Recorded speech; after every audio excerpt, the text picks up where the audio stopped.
Our church video live streaming is really bad. And unless you're a mega church, yours probably is too. Now you can do like I did and spend some time screwing around with DSLRs, video capture devices, HDMI inputs from camcorders, and then getting your audio. However, the problem I ran into is that if I do that, I am the only person that can do it. And training, a volunteer who's just here to worship and maybe a little bit of service is, a challenge. And getting anybody as good as you on your system and probably your equipment as well is not perfect either. Using iPhones is perfectly okay. Lots of places I've seen do that. There's no problem here. However, if you want to take it up next notch, to be more understandable, because digital ministry is ministry.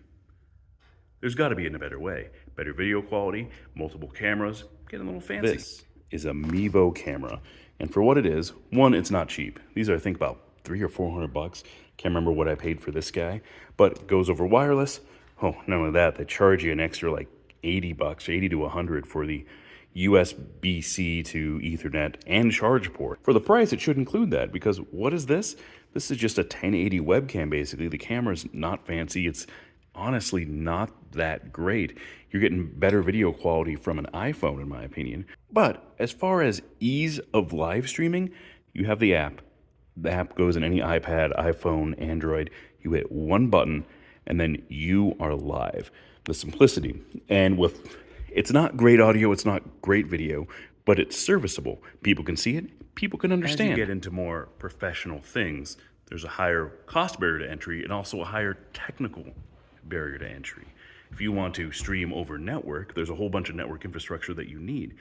Now, I don't see us going back, or I hope we don't have events that lead us towards another 2020 where we all can't leave our homes and we're dependent on this stuff. But now's the time to explore it, I think. So it's time for the next level. So when I saw, for $6,000 on B&H Photo, they were selling off-brand, offshore video switcher with NDI and 3 cameras for $5,995. I mean, I couldn't pass up that deal. Sakes alive, it's $5,995. Now, it's been a hot minute since I've made a YouTube video, because YouTube changed. It used to be fun and intriguing. Like, you'd see people, and they were being honest, they were being authentic, they were being interesting. You're peeking into people's lives. You're not just on the vlogging point of it, people making content for the sake of making content. When I started on YouTube, there was no monetization. Maybe it's the monetization that changed everything, but if YouTube is going to make money, why shouldn't we?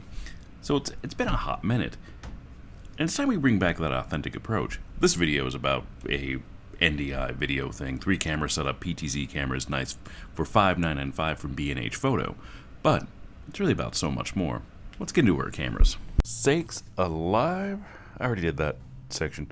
Made in China, but fragile, so it's definitely Italian. So this did sell from B&H Photo. That's who I paid money to. However, it ships from somebody completely different. The PTZCam folks, these folks at PTZCam.co.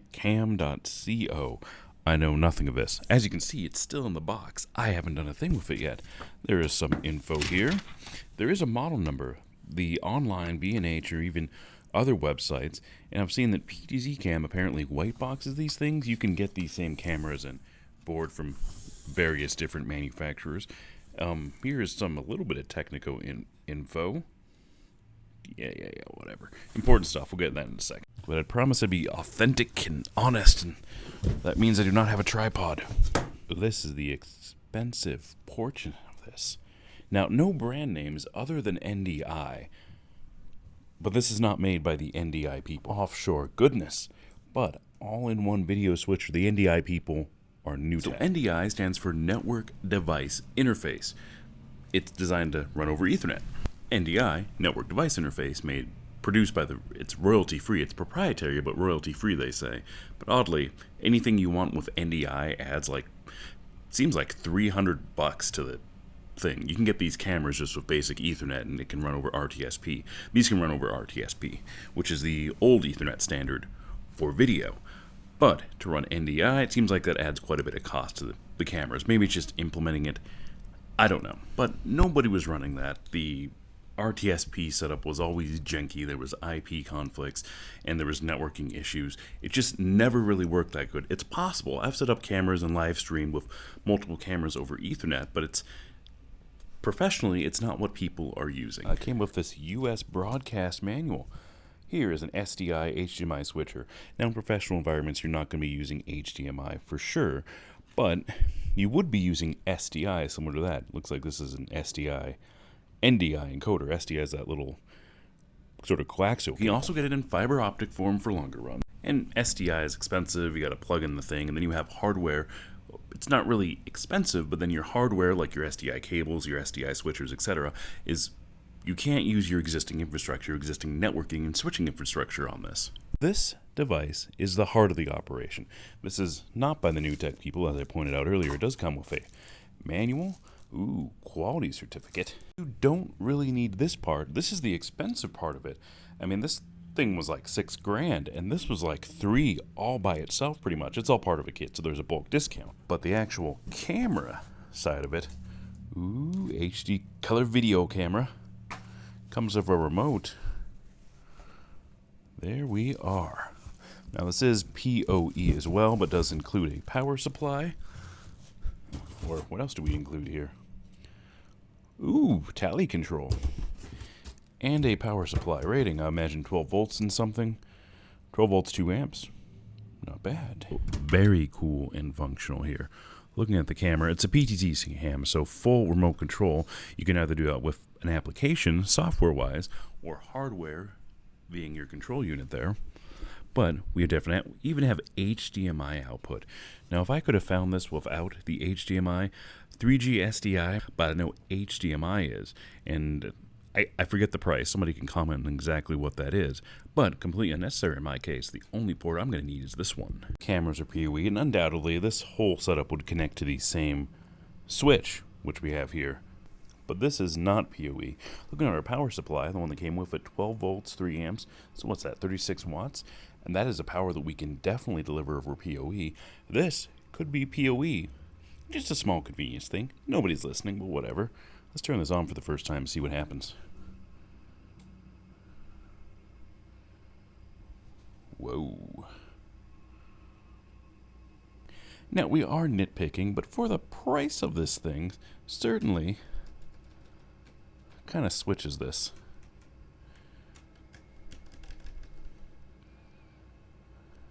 Is it a mechanical switch? Let's maybe plug a camera in and see what happens here. Just real quick, settings up top. Takes you to system information where you gave your IP. I can see that this is providing an IP like it should, and network-wise we are working. What does that do? Oh, look, it's got logos and stuff. There are your streaming URLs, of which you can do 2 at the same time, which is the biggest advantage for me for this unit. We're doing Facebook and YouTube at the same time. I'll plug in the Ethernet cable. Should auto-sense and auto-negotiate. Maybe. If I can get that in. Now, this is an Adtran 6355, so this is standard. Nothing out of the ordinary. 802.3.AT, I believe. Another port just to be sure. And this is a pre-made cable, so we shouldn't have any issues there. And looking at that, it's a straight through. For the time being, we're just going to use that, although not ideal in the long run. Let's see what you get here. Totally down to 1.6. Might be a good image here. I mean, it's an off-the-shelf plug, not the most common, so don't lose your power supplies. See, the camera's gone red here. And we're doing a dance. Oh, yeah. Alright, back to our control panel here. We'll go back and see how smart the thing is. Well, we've learned something. 1, Adtran sucks. And 2, this only does gigabit, apparently. Got my port to come up. I plug it into one of the 2 gigabit ports on this Adtran. You go over to the 100 meg or fast Ethernet. Yes. Or wait, Does my Adtran have a dead port? That seems likely. Yeah, can't always blame it on this. Adtran. Learned that these cameras apparently do not have DHCP enabled by default. So, to get to it, you have to get to it on their IP. The IP being 192.168.5.163. But if you're in a situation like me, and why would you have this set up for that random network? So we did some reconfiguration. Our computer, our thing are online. The console itself also does not default to DHCP. I don't know what that is. And of course it's a different subnet. Why would they ever? Yeah. But I love it. Beautiful touchscreen and stuff. The thing's got to reboot. It's going to get an IP address. Everything's going to be happy and grooving. I plugged my handy laptop. Same thing up here. And, oh, there's an English button. That's handy. Why would it default to that, really? Oh, thank goodness. It does something. And there we can see my office. Let's turn. Where am I? There I am. Oh, back. Alright, so right here we'll click on Configuration. We will go to Ethernet. And what do we got here? Yes, this is what we got here. Must restart to take effect. Alright. And amazing. Up. Where am I? Yes. It works. See here, it has in fact gotten an IP address. 5.3, how convenient. Ooh, I wonder if there's a web configuration for this. And this will be something if you have multiple cameras like I do. 3 of them. Back to English, type in our creds, default is admin. So I assume it's going to be IP agnostic since NDI is a layer 2 protocol, so it's running off the MAC addresses of these units. So, as soon as one finishes booting, I guess they take a hot minute, alright, we'll be able to see if that's the case. Although it did switch cameras here, let's go ahead and search. Hopefully I don't have to search and do this every single time I come up. 5.4. There's a camera. Clock that. Alright, that one is back up. That is, well, I set it to maximum speed. And she moves pretty fast. Can we do a 180? Do a barrel roll.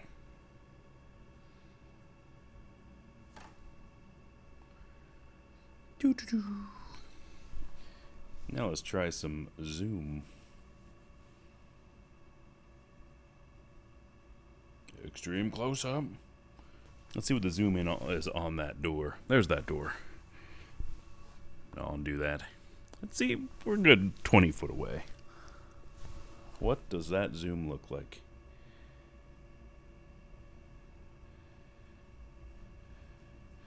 Over. Focus. Not too bad. And we found that this will not work over PoE. Some of the material online, this is from the PTZCam folks. And I was able to find the same console from different manufacturers, so it's definitely getting white box and then pushed out, whatnot. But mic controls cannot run over PoE, which is, you know, not a deal breaker. It's fine. I'll survive with it. And also, well, apparently every time you turn them on, you're going to need to do this. I don't know why. Cameras are online. Cameras are sitting right there. So if I re-add the cameras, put NDI sources, search, see what it comes up with here. So you have 3 cameras there. Well, okay, never mind. It just takes a minute. So the 1-button stream button is super cool if it worked. So if you go that, you punch in your that, but as far as I can tell, where do I punch in the stream key? Of course you need. Do I do a bracket, a dash? I mean, I'm gonna have to try both once I get this actually hooked up to the internet. Brings up other concerns being the internet. Now we are putting Chinese cameras from no-name manufacturers that we've never heard of. Granted, I got this from B&H Photo, a reputable source. You can't let them have the best equipment, but they, in this case, were just reselling. They weren't keeping this in stock. They aren't testing these. There's few reviews on it. No one's gone through these things for IP security or anything else. And we're putting these on the internet. We're putting cameras inside of our facilities. And if it's like most facilities, these things are going to be left on 24/7. So there's a live camera feed that could be exposed. So, is becoming a tech channel, I suppose, on the table here. Only thing that needs internet access is this device right here to live stream out. These should not. And this, furthermore, should only have access when well, you can just flip the button on the back, that's easy enough. But this is a concern, even if there's nothing malicious going on, even if the PTZCam or whoever makes these things is making an honest effort and there's nothing facetious. By omission, there is. Even name brand peoples like the Anchor people were putting out Stream's camera out on the internet for anybody to see. Security is a concern. Well, this whole thing, concerns about the internet might be for naught, because it does have program HDMI out. And if I can't figure out this stream key business here, then I'm just going to have to take a video feed out, put it into a USB dongle thing, and stream from OBS like we always have. While not the ideal option, it's going to work just fine. We're still getting the value out of the thing, although we're lacking on... With this dedicated hardware, we're going to be lacking on 2 streams. So we have spots for 2, and that was sort of the big selling point, that we could be YouTube and Facebook at the same time. Now, while it might be possible, I mean, I use a MacBook Air, so not a lot of processing power to work with. It might be possible on a single PC, but it gets complex, it gets janky. So there's more things to figure out. Well, at least I don't need a new switch. Now, best practices on this is we're going to have the cameras and the network switcher, because they need to be on the same network. I'm going to have to see if this is possible. Switching networks. Yes. Inter-VLAN communication and routing. I would need to set up 2 whole new networks. 2 whole new networks. Now, best practices, the cameras have their own VLAN. They cannot talk out the internet. But there is some inter-VLAN communication, so they can talk to the switcher, which can talk to the internet. Now, I say I need 2 VLANs. Normally I was thinking I'd just dump the switcher back on your regular commodity VLAN that everything else is on. But to do that, you're giving the cameras access to everything on your network. And it's possible to create a firewall rule so it can only talk to this one switcher on the network. But if we're going to do that, I mean, it's just easier to have one thing. And of course, it needs to be bidirectional rules. MikroTik, it's easy. It's going to become a MikroTik channel, apparently. Make some firewall rules so the cameras can only talk to the switcher and vice versa, and the switcher is isolated from the network. Best practice is to put it on its own VLAN. Then instead of, specifying down to IP address, if they're on the same VLAN, there's layer 2 communication. Now, most exploits and other stuff is IP based, but we don't need these things going promiscuous and getting out there and figuring out what else is on our network. There's some value in that information. Although this is getting deployed in a church, so there's nothing really super sensitive or imperative, but best practices from the bottom up. And if I can't figure out this, then these things will have their own little 8-port switch, and it can be unplugged. It can be isolated from the rest of the network, and that is if we're going to stream over HDMI. But next step, we're going to box all this stuff up. We're going to take her on location. Well, after a little bit of struggle, tinkering, poking, sometimes in tech, that's how you make things work. You poke at it till it does, but when it does, you don't touch it. So, we got the console working for streaming, and we're on. The cameras always take an additional moment to turn on for some reason. So right now there's only one camera plugged in, and it is hiding right down there. Okay. So, getting audio into this board. Certainly, you could take the camera audio, whichever. Come on. Maybe I'll do another search. Seems like we do this thing every week. Well, you're taking your time, aren't you? No sources found. Gotta look into that. So, audio. XLR out. Having an actual mixed control is good. You can take your control room, which does duplicate your mains. We have an odd thing on the mains in this point. But the right way is to take it from a dedicated output. So you can run matrices and you can run mixes. Now, just duplicating your mains is probably will get you started, at least. But you need more control. The room sound is different than the online sound. It always is. My switch is working, And like I said, these things do work over PoE. Just take longer to boot than the console. And there, I have a camera feed. Preview and program. Program over here is what goes out to the world. Preview lets you see what you're doing here. So you can only zoom on the camera that you're previewed on. But no biggie. And we did figure out the streaming thing. Address 1 is where we have ours. So to do this, it might have just been the reset, but you take a handy flash drive, pop her in here.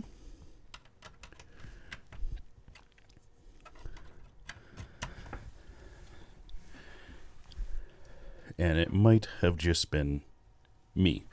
So go on the address. I'll blur this out. You don't need my stream key. We'll get some security on there. There, it's Reddit. The template. Hit export. It's going to ask you where you want it to export to. Handy flash drive. Hit confirm. Done successfully. You hit up here. Eject the drive. It is finicky on that. If you don't eject the drive, it's possible that these files will be gone. Into your PC, and then you get a bunch of stuff. It is RTMP.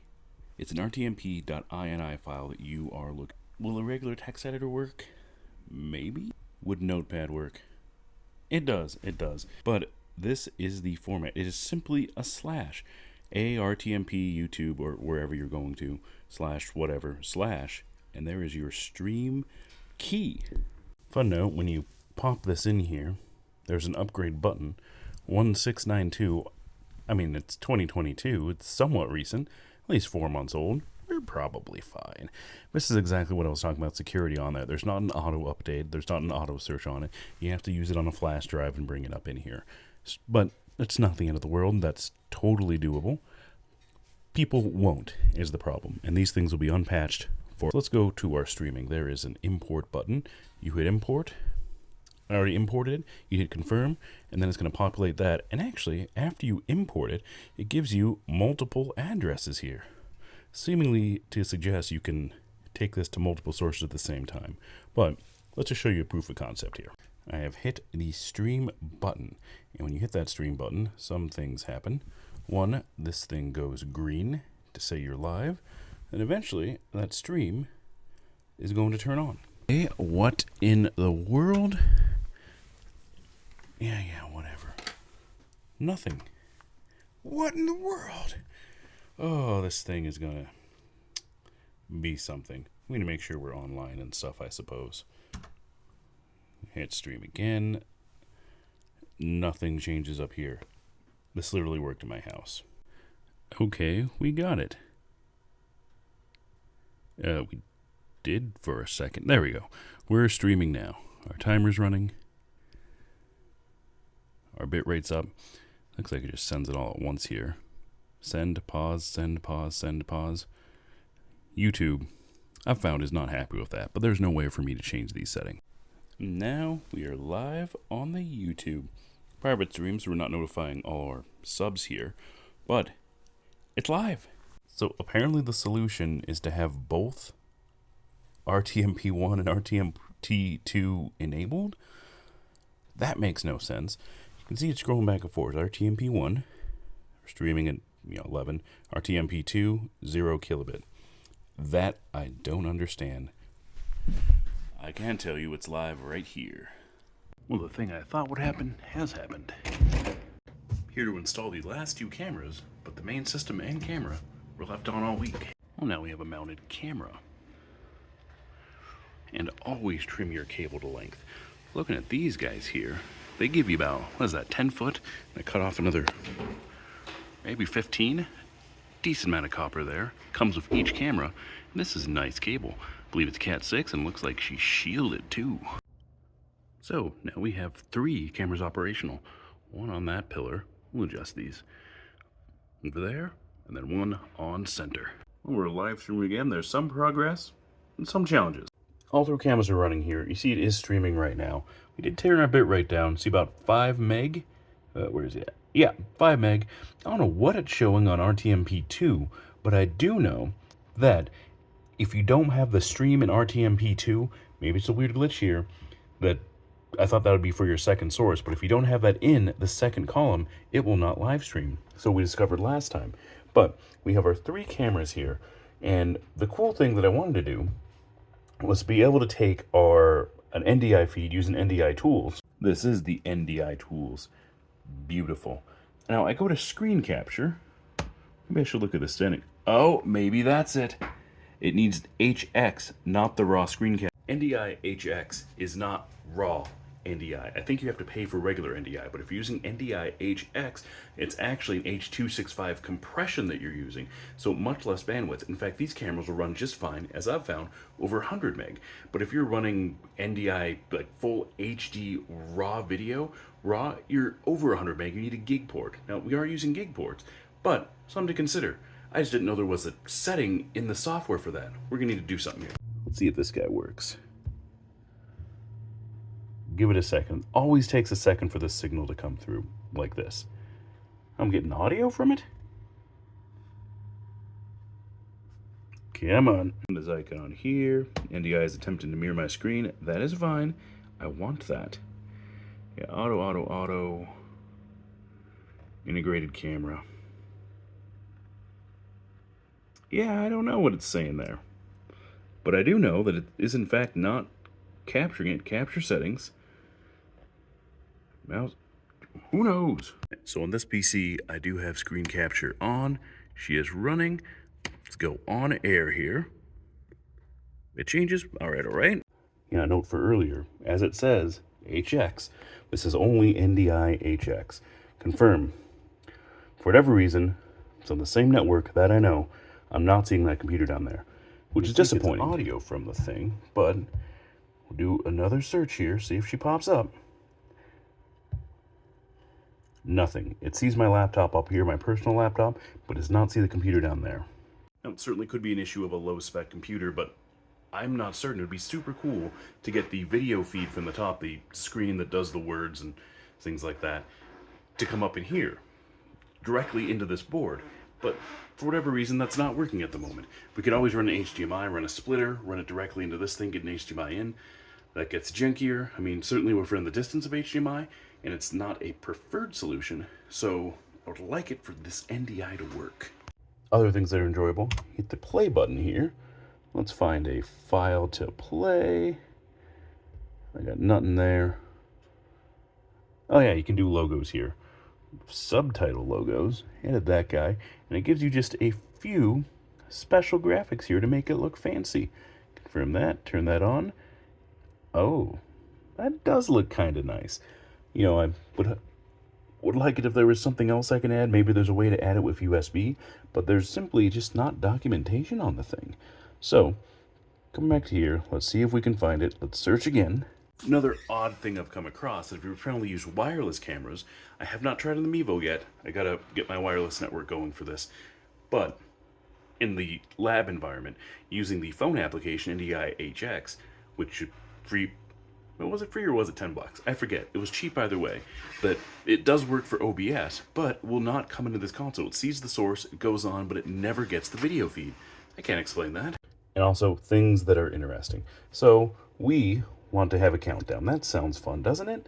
We'll have a nice countdown here. Look, here's our 7-minute countdown. Click confirm. Yeah, we'll confirm the file. Confirm. I always thought we need to change the... It's too long. There we go, 13-minute. Hit enter. It shows up. Give it a sec. Does it show up? Did I mess that up? Yeah, it didn't. Click. Yeah. You click confirm. However, it starts counting right now. That counter is going down. Might be hard to see behind there. So it was a 13-minute counter. You can see it there. So if I hit number 4 here, my counter is still running. So it plays the videos in, I guess you'd call this the dock. Let's get the 7-minute counter down. Yeah, confirm. It's too long. Doesn't give you many characters there, does it? Yeah, 7 minutes. Confirm. Oh, it's 7 minutes. And now we have both sources here. Hit number 5. You can see we're counting down there. We go back to number 4, and we're even less time. Let's see. Yes, it still counts down. So it plays these files in the dock, which might be convenient. Is there any way for me to go forwards and backwards? Fortunately not. Not that I can see. Like I said, maybe education is needed or whatever, but I'm just not. There's no documentation is the thing. You cut. Ooh, we could do a wipe. Let's try that. And other things that are, I wouldn't say concerning, but caveats. The HDMI out, the only thing that's coming on your HDMI out is actually your program feed. Whatever you have in your program is what's coming out. Oh, another feature. If you change your subtitles. Oh, okay. You learn something new. So if you just hit the button, that changes the program. But if you run this to preview, then tap that, then it does whatever effect. All right, that's a weird caveat that you wouldn't just, I mean, if you hit the button, does the swipe right away. Interesting. But you hit preview first, tap. Okay, okay. What's a fade? Let's try a new camera. Are we fading? Oh, wait, same camera. Change the preview to the camera. Yeah, there was that fade. And it would be super cool if there was metrics to change that or whatever. But we do have picture-in-picture here. So, as we so needed, what?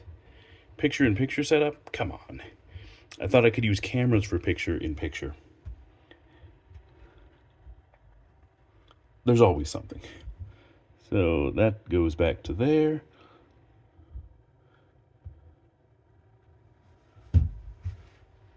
All right, so we got picture-in-picture. It does the 2 there. That's not quite what I wanted. Can't expand.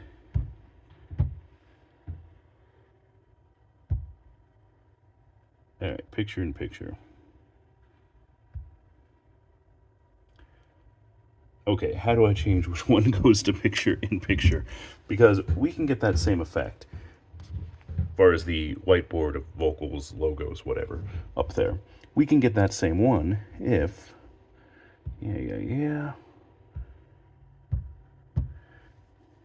Confusing. Let's get rid of the picture-in-picture for now. It would be super cool if it worked good. Oh, that's how you change the design. So picture-in-picture. And I guess you're just stuck with whichever one it chooses there. So then I'm going to tap that. It's going to change there. And that is camera. Of course, I didn't bother to name these. So we'll have our main camera here. There we go. That is our program. That's our preview. I do want the picture-in-picture on the other side. We'll just turn that off for now, because I don't understand what exactly is happening here and why I have a picture-in-picture right now on the program side, but not on the preview side. Is it the other camera? Is it that one? Picture-in-picture. Change that back. All right. One last thing on the settings and the audio here. So if you come to the audio settings here. Now, in this case, this is Manager X32, pretty typical what you're going to see in any church, is we were just duplicating the mains on 2 channels, stereo feed here. That's all we're doing, duplicating the mains and pumping it in here. You could set delay or whatever. So far, with the one time that we've streamed so far, I haven't noticed that that's needed. You definitely need that in wireless. If you're using these wireless cams, there's definitely a delay you need to implement for your audio. But audio effects, I am not sure what that means, but I do know with active and passive, if you have it set to active, despite the fact this is an active board, now our speakers up there are set a little hot. So we run this board about -15 here. Now ideally we would turn those down, run this closer to 0 and have a good thing here, but we don't do that. We could, and maybe that would mitigate the problem. We'd get a hotter feed from here, but the active, as it stands, is way too quiet. We really should change that. So, get around that, change it to passive. Now, they are expecting you to, and just duplicating your mains is not the right thing to do. You need your own mix. Your own mix bus, so you can turn everything up and down individually. You want to duplicate, but you want to be able to adjust these things for a completely separate mix out, similar to a monitor. We aren't that fancy yet. We will get there, but one thing at a time. For now, the tolerable solution is that, just duplicating the mains. Now, there's different ways to get these same results, but with our only inputs being the microphones and the main mix here, is that you have a dead room, unfortunately. So all the audio up there is, you're not getting the sounds of out here. Ideally, you would have that. So different ways to implement that. You want room microphones. And so our implementation of that is, I'm sort of at the end of my patience here, so I'll get to it, is hanging some choir mics down, you know, maybe even right down here. We've got the choir mics designed perfectly for this. This is the right solution for that. And we can plug it directly into the board, and if you're running your different mix matrix, you can run it directly in the same. I think any mic will do. It doesn't need to be a specialty choir mic. It's just so you're putting a little sound into here. Maybe we should be pointing out the opposite way to get the audience sound, because there's shuffling around it. When you have a feed that's only a lapel of your pastor, or it's only the band up there, it sounds like it sounds dead, in my opinion. Which is why when we were live streaming, we moved to a Mevo single camera, just capturing the live room. That's not what's we're doing now, obviously, so we need to duplicate that. It captures the energy of the room. It captures, you know, if somebody else has a testimony, prayer request, anything, but things are bound to happen, that you would have a way to portray that. The right way is to plug that into the board and have those microphones only a part of your mix that's going to your video switcher. However, we're cheap, difficult, whatever. So we've got the old board here. So I'm figuring we'll take the outputs that we have, our main outputs, right into here, and we will plug those mics in, have them hanging out somewhere. Temporary solution. The Mackie makes great boards, by the way. I mean, between the two, yes, I know this is technology, the future, whatever. This guy. Not only that, it's also going to give it a little bit of echo and make it sound really live, because as closely as we can match this, this is super fast. You cannot tell the delay on this. In fact, the delay is so non-existent and fast because we have a snake up there, and regardless, even if it was analog all the way back here, that travels at the speed of light. Sound is considerably slower than that. Look up the values yourself. But if we're going to get the audio here coming out of the board, we're definitely going to have a little bit of echo in the live room. So delay, and no matter how you try to work it, you're never going to get that delay just right. It should be the same all the time. It's not. The speed of sound changes with humidity, temperature, etc. Even if you dial in perfectly one day, it's going to be different the next. So, anyway, I'm going on and on. This is about a video switcher. Now, is this a good value? That's, of course, a judgment call. If you're down to your last $6,000, definitely not. But if you're in a spot where you can devote some funds to increasing your digital ministry, or much of anything, then yeah, I would actually recommend it. You do not actually need the video switcher to make this work. 3 cameras of NDI, there's a little bit of finagling on the computer, but I found the cheapest MacBook M1 can handle 3 NDI just fine, provided it's on Ethernet. Wireless, you're gonna run into some problems. So 3 cameras, there. It's hard to aim. Everything's backwards. Over there. No. Yeah, there. Oh, I can hardly see it. And one right there. And the switcher. 5995. Now this is supposed to be a review video. That's what I'm doing here. Reviewing and giving you the info on it. Should you get one? Yeah, I would recommend it, but with some caveats.